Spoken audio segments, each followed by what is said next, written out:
دیکھیے مسئلہ یہ ہے کہ کسی کو داتا یا غریب نواز یا کچھ کہنا، ہر مسلمان جو مسلمان ہے اللہ اس کے رسول کو مانتا ہے، قرآن و حدیث کو مانتا ہے، کبھی بھی اس کا عقیدہ یہ نہیں ہوتا کہ اولیاء جو ہیں وہ اپنی جیب سے کچھ دیتے ہیں، بالذات کچھ کرتے ہیں۔ تمام مسلمانوں عقیدہ یہ ہے کہ یہ تمام طاقت اولیاء کو یا انبیاء کو اللہ تبارک و تعالیٰ کی عطا کی ہوئی ہے، بغیر اللہ کی عطا کے کوئی کسی کو نہیں دے سکتا۔ جیسا کہ مشکاۃ شریف کتاب العلم میں حضرت امیر معاویہ رضی اللہ عنہ سے حدیث، انما انا قاسم واللہ یؤتی، میں تقسیم کرنے والا ہوں، اللہ تبارک و تعالیٰ مجھے عطا فرماتا۔ جب عقیدہ یہ ہو کہ کوئی غریب نواز ہے تو اللہ کی عطا سے، کوئی کسی کا حامی یا مددگار ہے تو اللہ تبارک و تعالیٰ کی عطا سے، یہ شرک نہیں۔ ہاں کوئی یہ کہے کہ بغیر اللہ تبارک و تعالیٰ کی عطا کے یہ اختیار اس کو حاصل ہے، یہ خالصتاً شرک ہے۔ اب میں قرآن کی ایک مثال دیتا ہوں، سورہ مریم نکالی،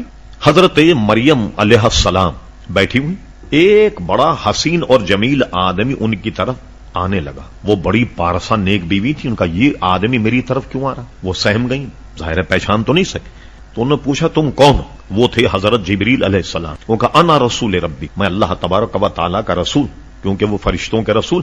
تو کہا کائی کے لیے آئے؟ دیکھیں انہوں نے یہ جملہ کہا جو قرآن میں موجود سورہ مریم، لی اہاب لک غلامن زکیہ، میں اس لیے آیا تاکہ تمہیں صاف ستھرا بیٹا ہبا کروں، عطا کروں۔ بیٹا تو اللہ تعالیٰ عطا کرتا ہے۔ جبریل علیہ السلام کب سے عطا کرنے لگے؟ معلوم ہوا کہ من جانب اللہ کی جانب سے آئے۔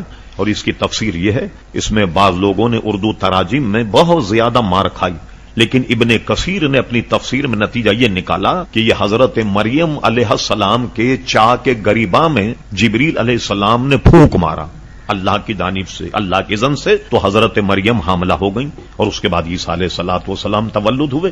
اب یہ جملہ دیکھیں، لی اہاب لک غلامن زکیہ، میں تمہیں بیٹا بخشنے آیا ہوں۔